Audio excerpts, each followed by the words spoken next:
everybody. So today I'm joined again by Chris Richmond, my colleague, and we also have Karen Griego, Jerry Fries, and Bruce Haber from HUD's Office of Healthy Homes helping us with questions. So what we're going to do in today's session is start by going over the exercises from yesterday's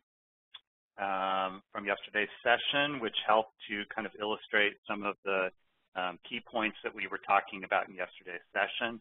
And then we will go into answering any questions you submit and also be doing a review, kind of revisiting some of the questions from yesterday to try to help add some clarity on those. So let's look at exercise 3. And I'll just mention that on the screen view of this, when I scroll down the page on my screen view to be able to look at the questions on the bottom of that page, it doesn't move your screen. So you need to scroll on your own screen using the gray bar that's at the side, on the right side of the content there. So we're given a scenario where we have a family that has applied for a rehabilitation program, and they've been approved for that. The contractor has been selected. And in this case, their job is going to be interim control. So our expected cost is $16,000, and so it's between $5,001 and $25,000. And it's been determined that the level of assistance on this, and we'll kind of revisit that calculation, places us at interim controls for this project. So we've gone through the procurement process, selected a contractor, and so now we are ready to start construction. The contract has been awarded to the lowest bidder, hopefully responsive and responsible bidder to do that. And so as the job that's going to be completed, we've got some specific spots within that home that are going to need interim controls to be completed, and then we're going to be doing clearance on that before those areas can be opened up. So in this case, as we're trying to plan this project and think about, are we going to need to temporarily relocate the Williams, or can they stay in place? It's been determined that as part of this, they can have access to kitchen and bathrooms and so remain functional, but there is going to be a period of time when the kitchen and bathroom themselves are the construction project. And so we're going to have a period of time that they're going to need to be away from that home, and we've determined that that's going to be 4 weeks. And so thinking about how do we plan for, how do we put this in place? So our first question is, what are the key steps involved in temporarily relocating the Williams family? Well, I think the first key step here is, and we talked about this yesterday, that some projects will fall under the federal Uniform Relocation Act requirements, and those are when we have a tenant, someone who is involuntarily part of this project and being impacted by it.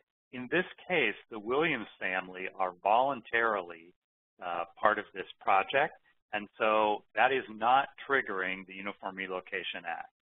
So Parktown, who's the grantee, has to then decide, what kind of program am I going to operate? Am I going to say to program participants that have to be temporarily relocated that they are responsible for that, and that they would need to find somewhere else to stay? They would need to deal with storage of any possessions that needed to be moved off-site. So the first key thing, really, before you launch your program, is to have those guidelines in place, policies and procedures, and that would be part of your application process and explaining to the Williams family, this is how our program operates. These are the rules that will apply if you're required to be temporarily relocated. Either you're going to be responsible for all of that, or these are the things that the program will provide as part of that, and these are the limits on that. Whether there's we'll provide up to a certain dollar amount per night, for alternative housing, and then thinking about what that process is going to be. If you're providing those benefits for, let's say putting them up in a motel, is that something that the program will identify the motel they're going to stay in, notifications, all that. So it's really a lot of planning as part of that. We know that we need to give the family adequate notice about when they need to go, and frankly, with construction, a lot of times we can't exactly pinpoint, we're going to be ready to start on the kitchen and bath on June 1st, and so we need you out at that point. We don't want to have them moved out and then not be ready to start those areas and be paying more in temporary relocation than is necessary. So some planning about the notification, the Williams family would understand that they would get a certain amount of time and they would get notification. They would also get notification when it was time to return to their unit. So, laying out some expectations and a procedure on how that's going to work. And then making sure, again, that there's a policy in place and specifics in place so that you're treating all households the same way.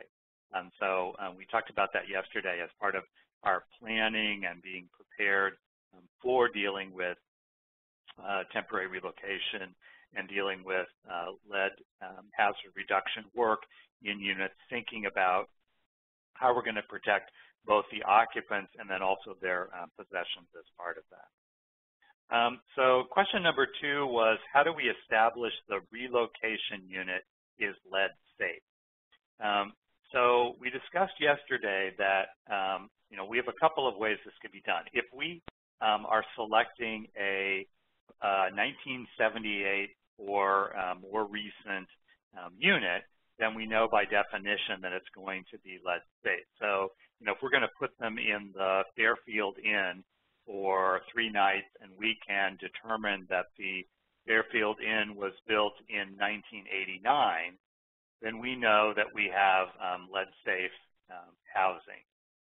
If the household is selecting a place on their own, then we are going to need to do a visual and clearance testing on that unit to determine that it actually meets those standards if it is a unit that is built prior to 1978. So I think probably for most programs that are temporarily housing people in commercial establishments, if they have access to something that's going to be 1978 or more recent in construction, then that's probably the easiest way to be able to do that.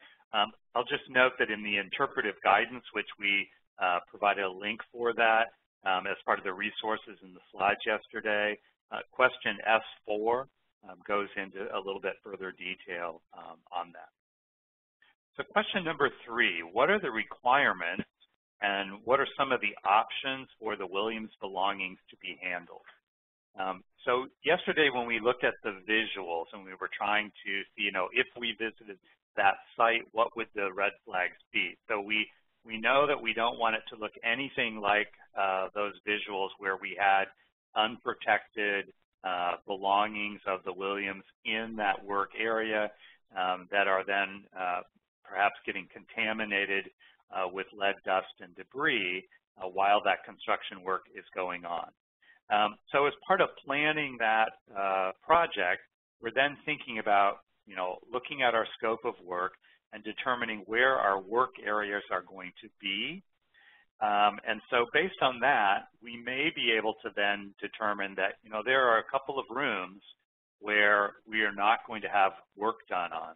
So we could move those possessions out of work areas, put them within those areas that are not going to be disturbed, and then cordon them off, usually sealing them off with plastic to make sure that any dust that is generated is going to be contained in the work area, and we're going to protect those belongings. In other cases, we need to move those possessions out of the unit itself. And so that could be that we are moving things to off-site storage. It also could be that we are bringing storage pods. I have seen projects where they actually brought in like a semi-trailer and parked it on the property where that was something that was workable. And part of your then policies and procedures are thinking about what part of that is the program going to pay for, what part of that would the homeowner be responsible for. So you might have a policy that said, you know, we'll provide the storage pod, we'll provide boxes, and the homeowner would be responsible for packing and clearing those areas, moving it into the storage container. So that's part of the planning on this. It would be part of, if I was doing a pre-construction conference, meeting with everybody, including the household, and making sure they understood what was on their to-do list and what those expectations were. In some cases, a grantee will have a contract in place with a moving and storage company and handle it in that way. So those are programmatic decisions that the grantee and subrecipients will need to make on that to determine how they're going to handle that. There was just one mention that I thought was a good thing here. Sometimes there's an issue about access to the unit. In some cases, the program will choose to temporarily change the locks on the house during that construction period to make sure that the family is not re-entering and perhaps, you know, contaminating either their possessions or themselves by entering that work area before a clearance has been attained on that. All right, so question number 4, what needs to be done before the Williams move back into their home? Well, some of this is going to depend on the specific scope of work that's been laid out for this particular unit and really how that work is being staged. So we mentioned that in some cases we may have lead work that's being done, and interim clearance is being completed, and then other work is being done. So maybe we have the lead, let's say, abatement contractor complete their work. They are going to have an interim clearance. They're going to exit the unit, and then the general contractor is going to come in, complete the rest of the scope of the work, and then we would have a final clearance for that overall unit once all work have been done in that unit. So depending on the plan of the work and when it's going to be safe for the Williams to occupy, might be that we are going to work on some specific areas, get a interim clearance done, and then allow the Williams family to reoccupy the house while the rest of the rehab is going on. And then at the completion, we're always going to do clearance testing at the end of the project to make sure that we're leaving that unit without any lead hazards that have been perhaps created by additional work that was done after that initial interim clearance was completed. We would give a notice to the Williams family notifying them that they could move back into their unit. We've talked about notification to owners and occupants once we had clearance testing completed and what those results would be. So that would be part of our protocol to make sure that we had gotten at least interim clearance before that family was able to occupy that unit again. Then question 5, what if the Williams are an elderly couple? Would they be required to relocate from their home for the week? So we mentioned in yesterday's session, and I pointed you to one of the references in the interpretive guidance about elderly households and relocation.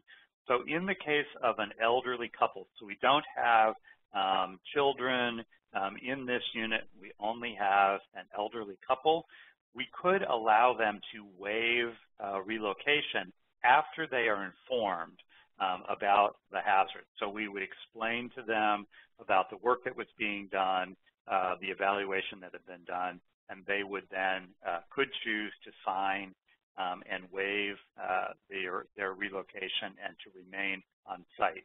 Now, frankly, sometimes relocating the occupants is not just about lead safety, but it's also about the efficiency of being able to, get the work done in the most efficient manner. So there may be programmatic decisions beyond lead safe housing rule on whether, as part of our program, we want to allow that couple to remain on site or not. But if we're going to do that, allow the elderly couple, then we need that documentation signed off as part of that. All right, so the next section of this exercise is then, and if you're following with me on the page, you'll be scrolling down to the closer to the bottom. So at the conclusion of the pre-construction meeting, the notice to proceed has been issued. The work begins on that unit. Contractor is planning to issue the grantee a monthly invoice. So we're then asked a series of questions that relate to, during that construction phase and sort of the oversight process for this. So question number 6 is, what are some of the issues or items regarding lead-based paint that Richard, who is the inspector on behalf of the grantee, should review in the pre-construction meeting with the contractor? Well, I mean, there's a whole list of things that we would want to go through. As part of the procurement process, we would have verified that we had a contractor that was certified and also workers that had been trained, but that can be a little bit of a moving target. And so as we have turnover, so a discussion about the worker training and supervision requirements that would apply for that job. We'd also want to talk about the prohibited work practices. So we mentioned yesterday again that we have 6 work practices that are prohibited by HUD and that EPA only has 3. And so sometimes we see some confusion where we have a contractor that's generally worked under the RRP rules, the EPA rules, and may not be aware of that. So that includes open flame burning or torching, machine sanding or grinding, abrasive blasting or sandblasting heat guns operated above 1100 degrees, dry sanding, dry scraping, and then also paint stripping in poorly ventilated areas. So we would want to reiterate as part of that pre-construction conference that those prohibited work practices could not be part of how they were going to do this job. Also things about, the staging of the project. We've talked about, how we protect the owners and their possession. So that staging and setup of the property is going to be an important part of that discussion, where those containment areas will be. As I mentioned before, making sure that the occupants understand what things they need to complete before that job can begin. So for instance, if the Williams family needs to empty a couple of rooms, maybe we're bringing in that storage pod, we're providing them boxes, we would be very clear in that pre-construction meeting when that has to be completed, what part of that is their responsibility versus something that the contractor or the program is going to provide as a service on that.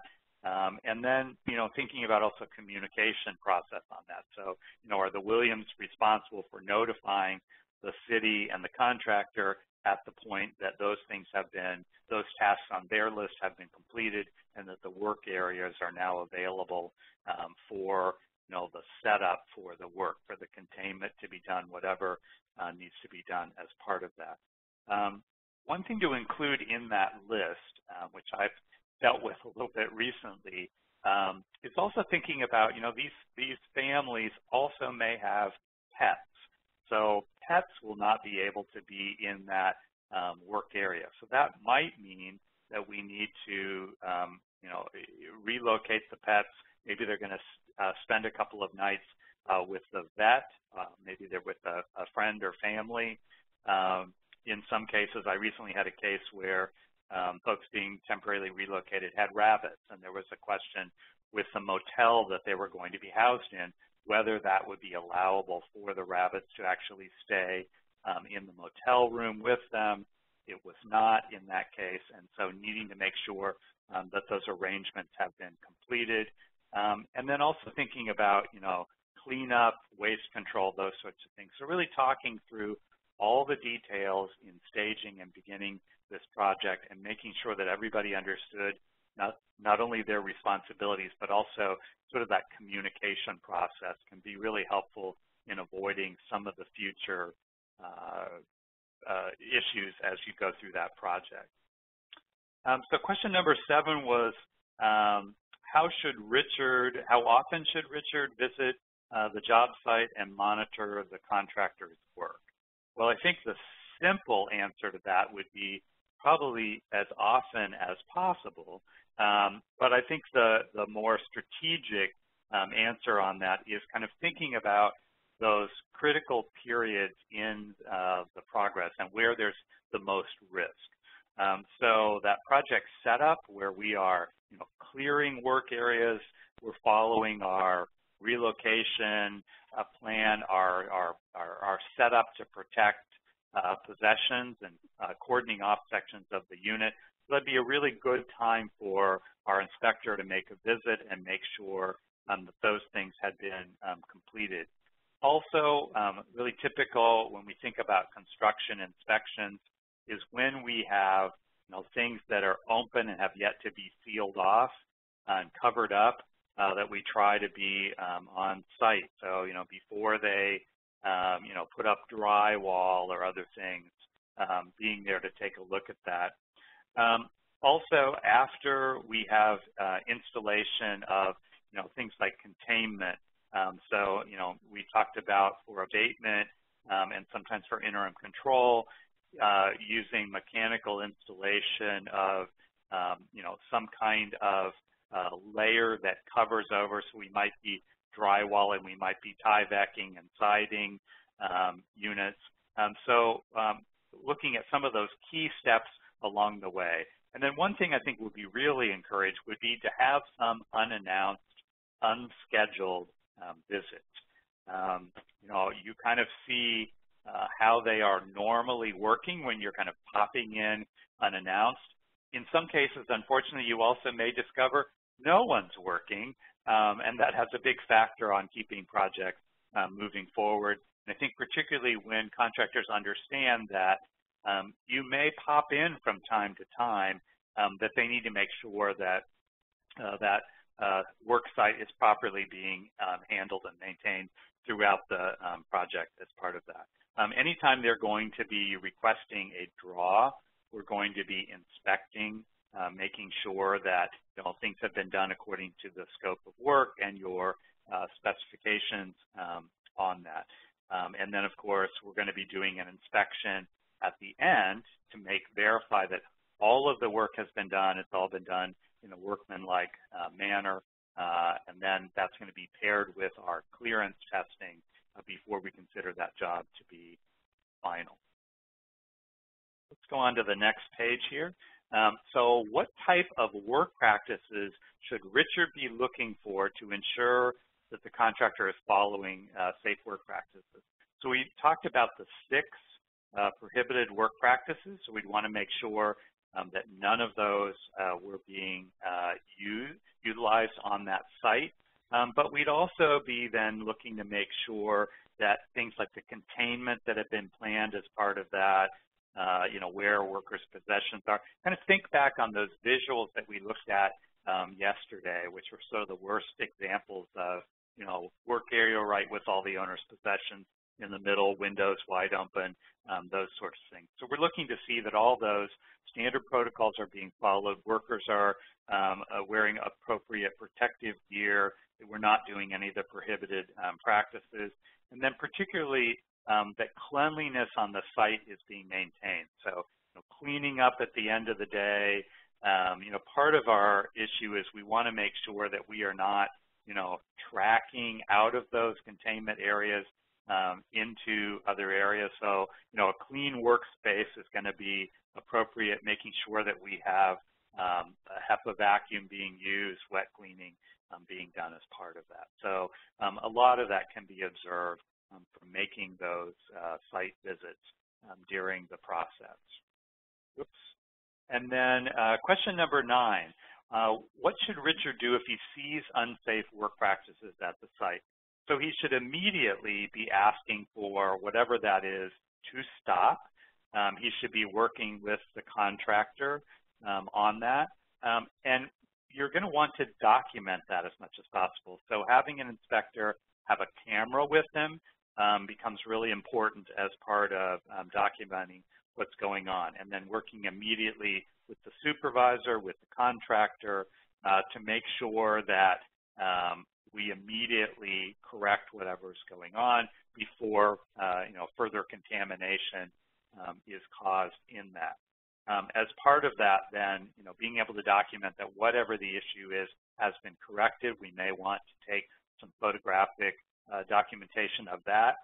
I had a case in my past, a very ugly case where that documentation was also then part of legal action later with the contractor. Hopefully that will not be the case, but we're trying to make sure that what we've put in place for safety and appropriateness is being followed, and then when we see that it is not, we take appropriate action as part of that.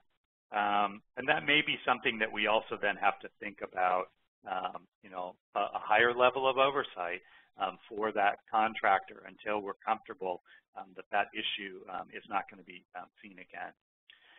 So question number 10, halfway through the project, they have determined that there's a need for a change order. And that change order is now raising the rehabilitation hard costs, and it's going over $25,000. So our question is, does Richard now have to change from interim control to abatement? So we mentioned this yesterday, really good question someone asked. And so the answer was sort of two-part. So generally, no, we would not have to go back and change the level of controls that were being done. We would simply process that change order and take appropriate actions for that additional scope of work.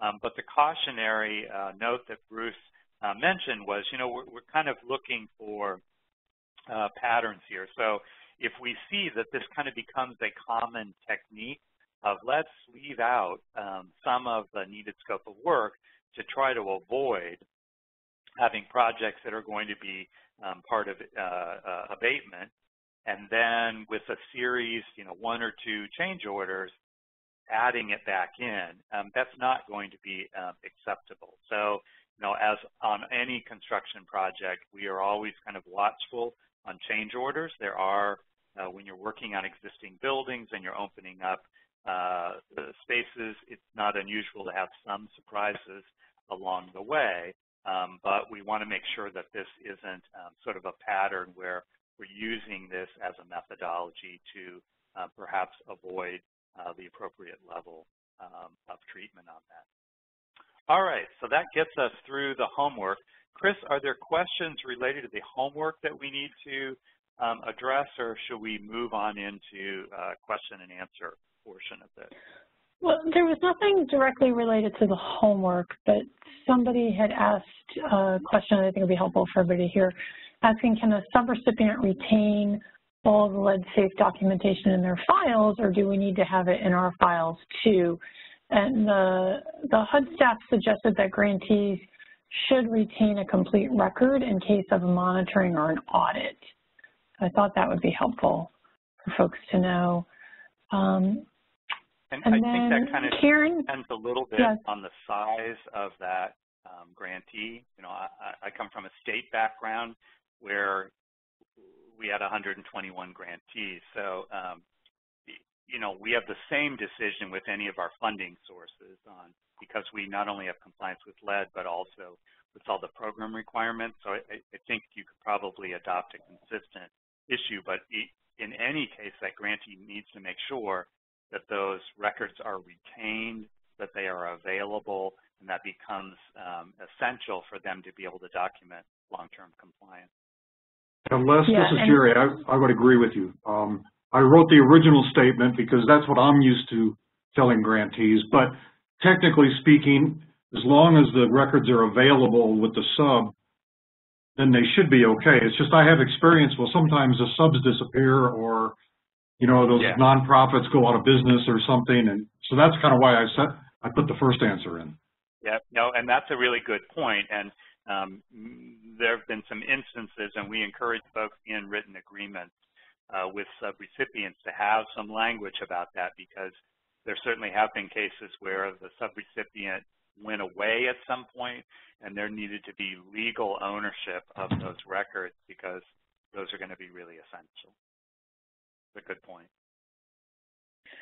Great. And then let's just, somebody had asked where the answers were going to be posted to the homework, and we just reminded folks that this is being recorded, and so the recording will be posted. We're not actually posting the actual answers, but eventually the session, the recording will have transcripts, and so those would be available to be accessed later on. Those are the only questions. It's been fairly quiet this afternoon. Okay. So we've got some questions from yesterday that I think makes sense to take a look at, but I would encourage folks, as we are talking about things and you realize, oh, I do have a question, go ahead and use the Q&A box, and we're going to keep an eye on that and kind of revisit that. Chris, the first one I had on this list from yesterday, and it was something we've had a couple questions on, so I'm thinking it would be helpful to revisit that calculation of the hard construction costs and thinking about, well, how do we determine the level of evaluation and treatment?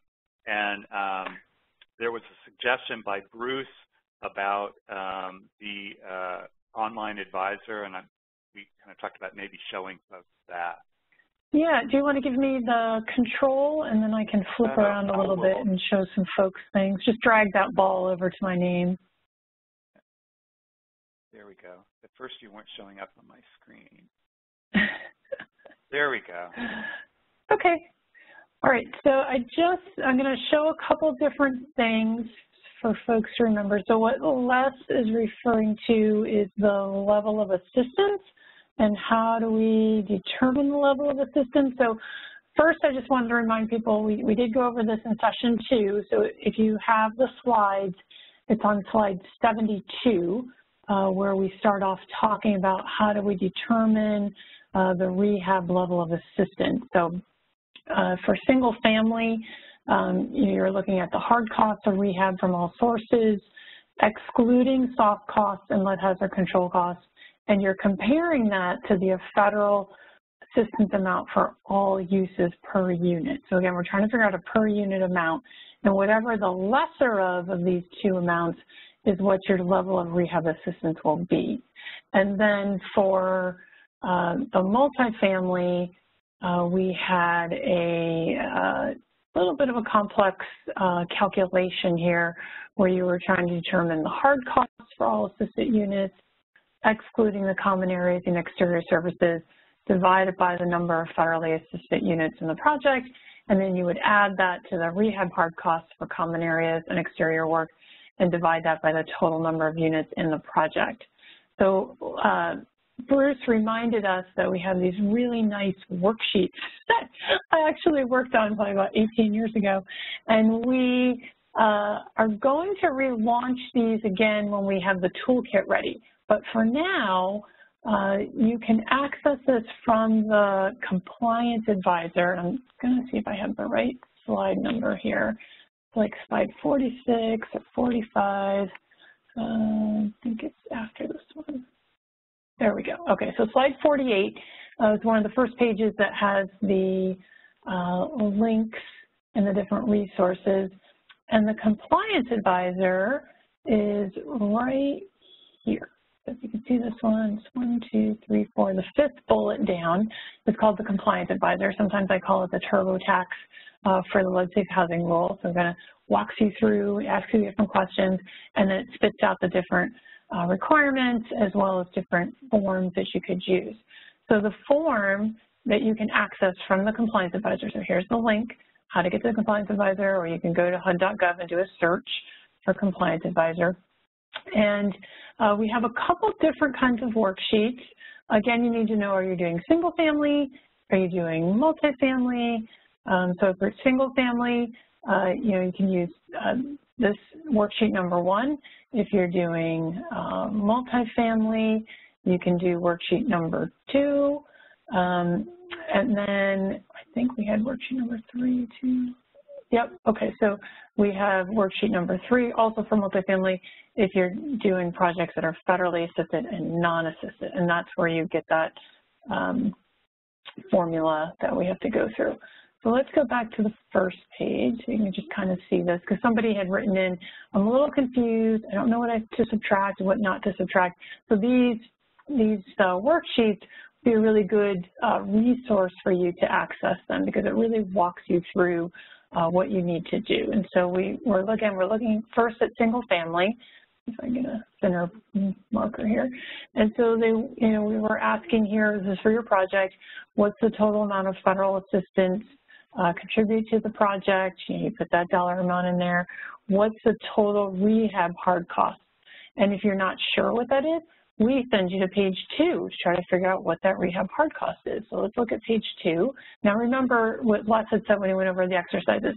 When I move down the page, your page view is not going to change. You need to click on this gray bar that's in between the worksheet and there's like a column that has the panelists and the chat box and the Q&A. So there's a gray bar there, and you need to scroll that down to make your page move down, okay? So this is single family trying to figure out what hard cost is. So first you put in the total job cost. You want to put that in. And then we're going to help you figure out what costs need to be subtracted. Because remember, we're subtracting the soft costs and we're subtracting any lead hazard reduction costs. So in this worksheet, we've put in some examples of some different soft costs. Your financing fees, your credit reports, are you doing binders and insurance, recordation fees and transaction taxes, any legal and accounting fees, appraisals. Again, if you don't have any of these, you can just put 0. If you have more soft costs that aren't listed here, you can add them to this form.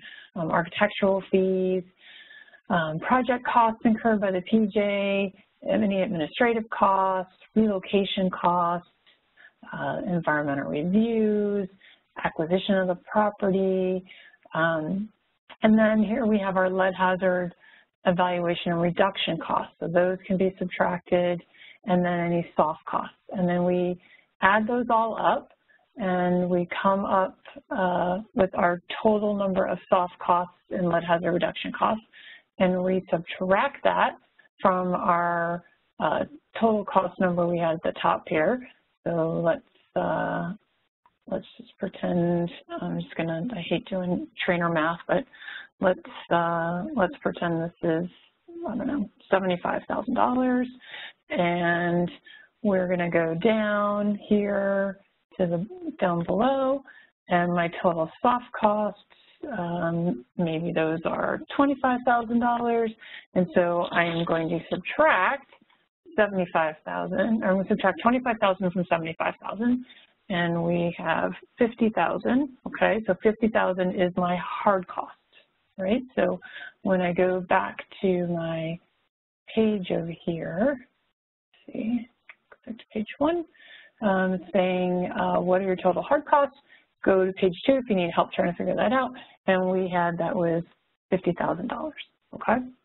And maybe my total amount of federal assistance to this project, maybe that, I don't know, let's pretend that that is $20,000, right? So maybe I have some tax credit that's coming in, and so I have additional funds besides my federal funding, okay? So I only have $20,000 of federal funding in here, but my rehab hard costs are $50,000 because it's a single family.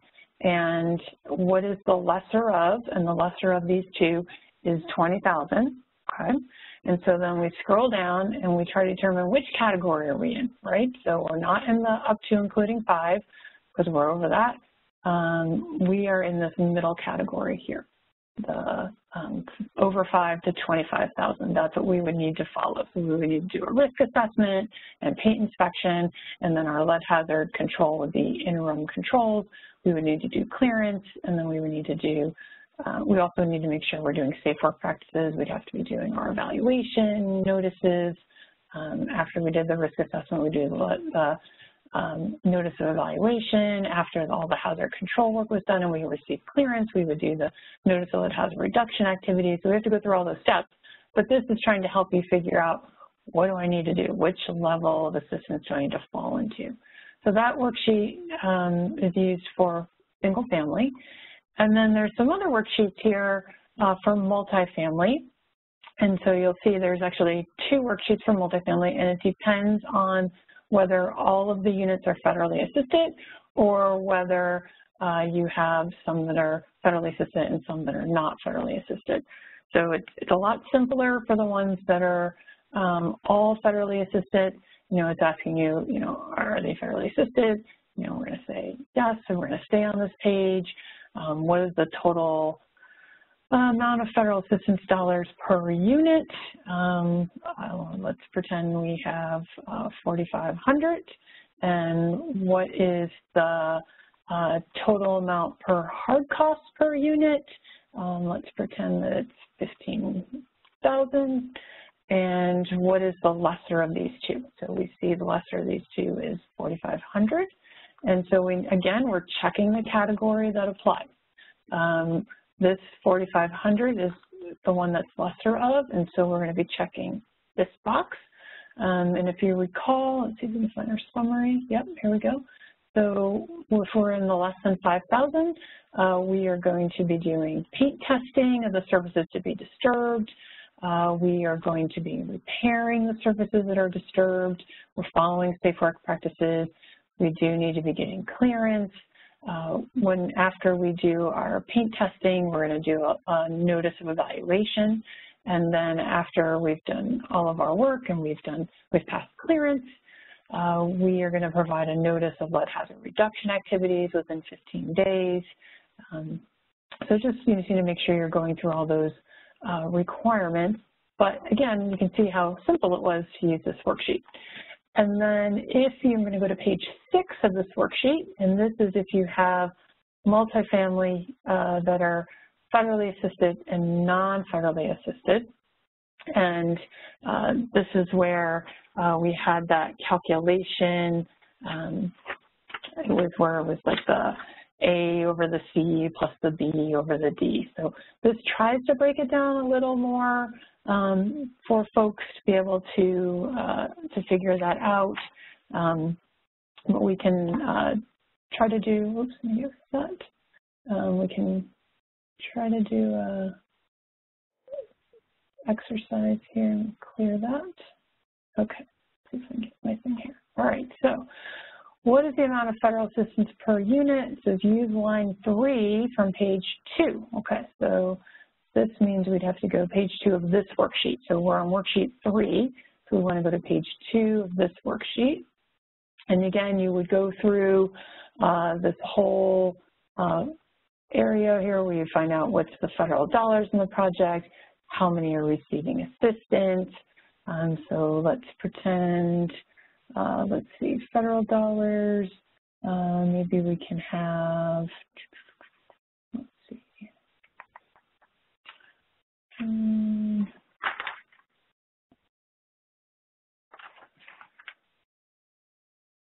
maybe we have $100,000 of federal dollars. Yep. Maybe not to somebody want to add? Details, okay, I'm happy to not do trainer math on this one if that, you think that's enough to drive home. Yeah. I appreciate you saving me. Thank you. Yeah. I mean, you're doing a great job, but trainer math is not fun, and I think people should be able to understand this. So.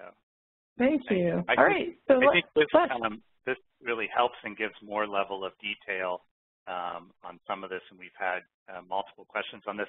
And actually, these forms also give you some good documentation for the file, because you're also wanting to be able to demonstrate the basis for your decision of what the level of treatment or evaluation was on your project. So that might be a good thing to utilize.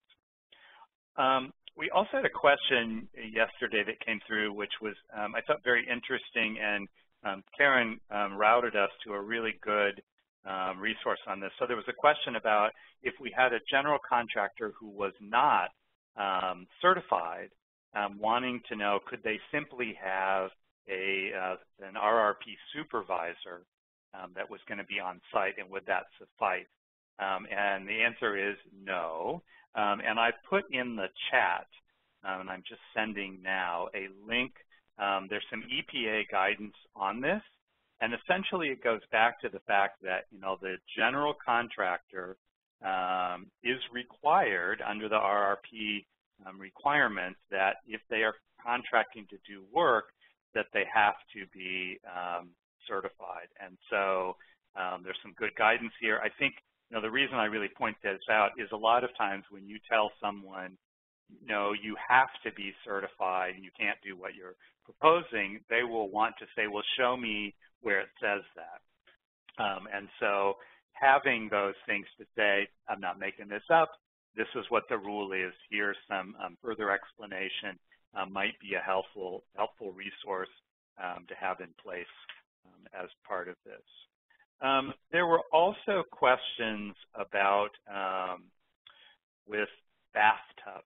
And so I'm going to sort of introduce this topic and then suggest that if Bruce or Karen or Jerry want to add to that, I would encourage that. So we're oftentimes going to have, when a risk assessor is doing their evaluation, depending on what they're doing, they might be, if you put the XRF machine on a bathtub, let's say, or a sink, it may be showing that there is lead as part of the substrate. It does not necessarily mean that it is creating a hazard for the household. So generally, and so we talked about, we also have the risk of where it might be the water system that is actually part of the environmental hazards for this. So generally, our testing is going to be focusing on painted surfaces that are going to be disturbed.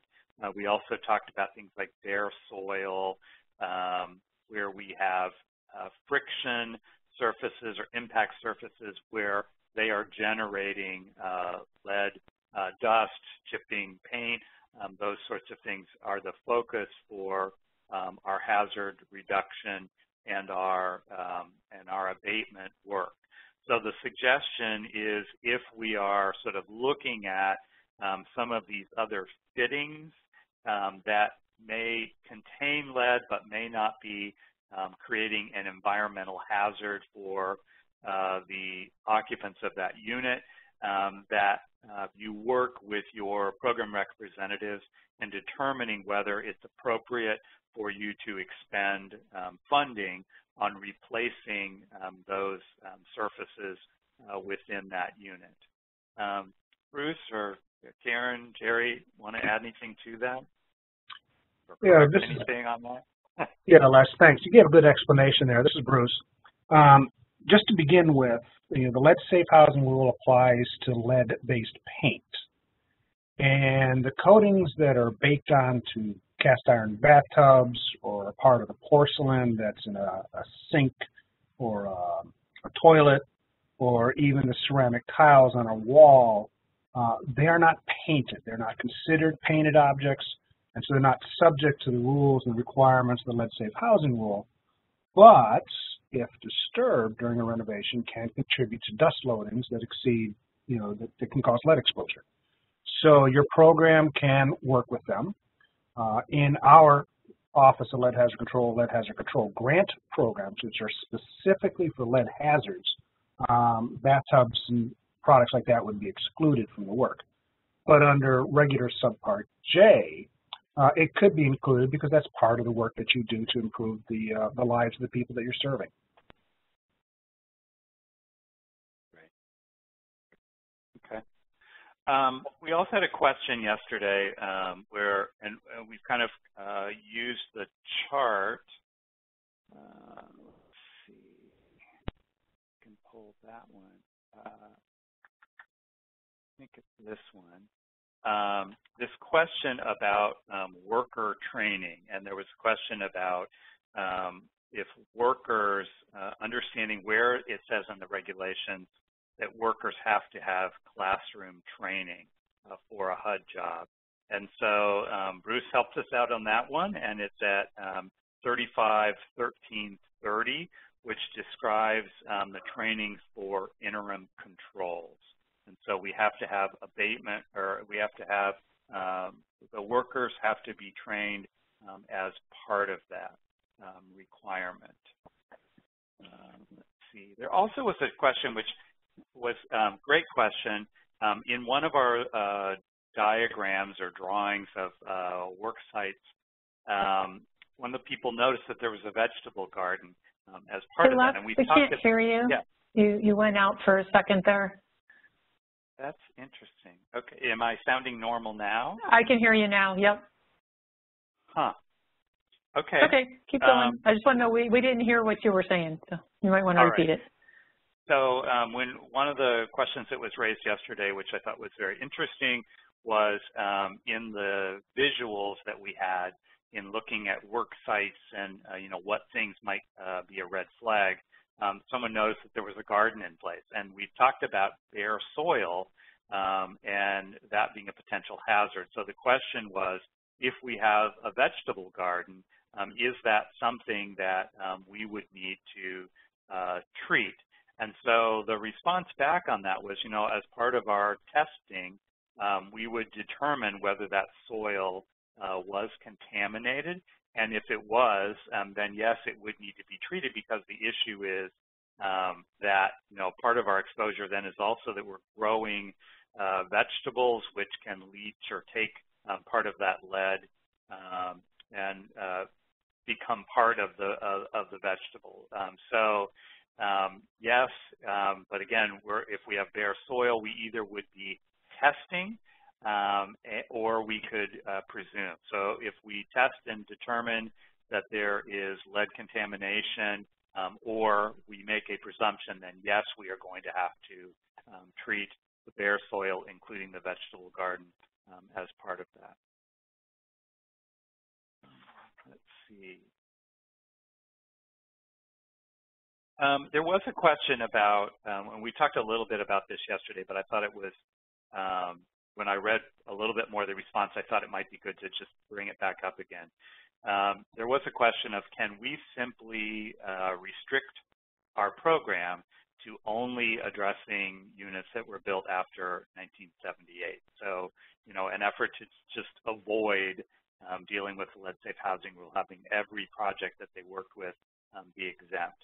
And the discussion that we had yesterday on that is this issue about, you know, you really can't probably address the housing needs of your community if you exclude a whole portion of the units within your area. And the person who had put that in had responded back and said, yeah, about 70% of their houses are from well before 1978. I will say, when I worked at the state level and we were funding non-urban areas, that it was probably more common to have an 1850s house than it was to have a 1950s house. But if you were to choose to not address those and try to make your program exclusively for units that didn't contain lead, I don't believe that you would be able to actually meet the requirements of your consolidated plan, your strategic plan, and I think there would be questions about whether you were targeting your funds to actually meet the needs that would be identified as part of that. And I mean, frankly, these rules are in place so then, based on the amount of money we're investing, we're trying to make a long-term, take a long-term corrective action to reduce the amount of lead exposure that we have from our portfolio of existing units. So, you know, it could be that in some cases, and we have lots of programs around the country that in looking at some of the older units, may determine that by the time you address lead as part of that, energy efficiency, accessibility issues, that in some cases you may determine that it might be a better long-term approach to replace those units. And for both CDBG and home, you can do that as a reconstruction activity. And so there are some programs that have said, you know, we're going to do a calculation. We have a protocol in place. When it makes sense, we're going to do the rehabilitation work, including the lead work on units. In other units, we're going to make a determination that it's a better investment and a better long-term correction for that community, and we're going to replace some of those units. So there are some alternatives other than just walking away from that portion of the population to be able to deal with that. But I think in most cases, folks that originally had said, you know, I can't do this, I don't have the capacity, I don't have the contractors, have found that they were able to solve those issues over time.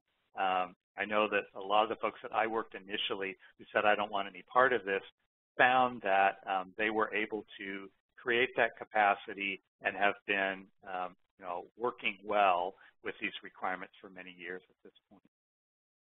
Chris, that's my list of questions. We did not have a great many questions that came in yesterday. Are there other questions that have come in the Q&A box?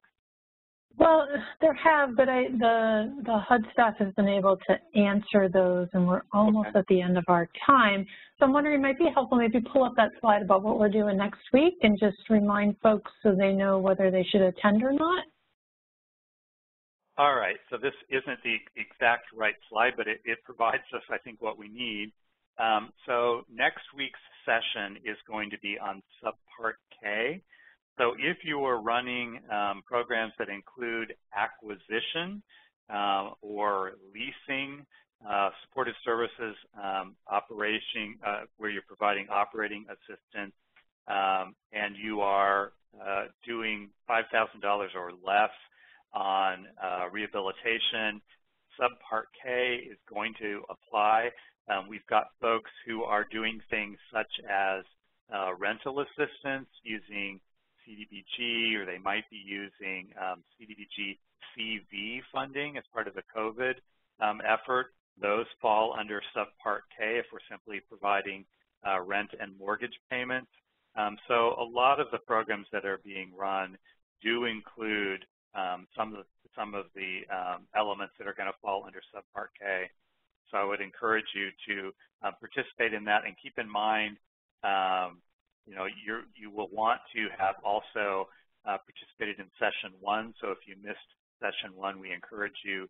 That is posted. The recording and the materials are posted, and we would encourage you to revisit that as part of your completion of this.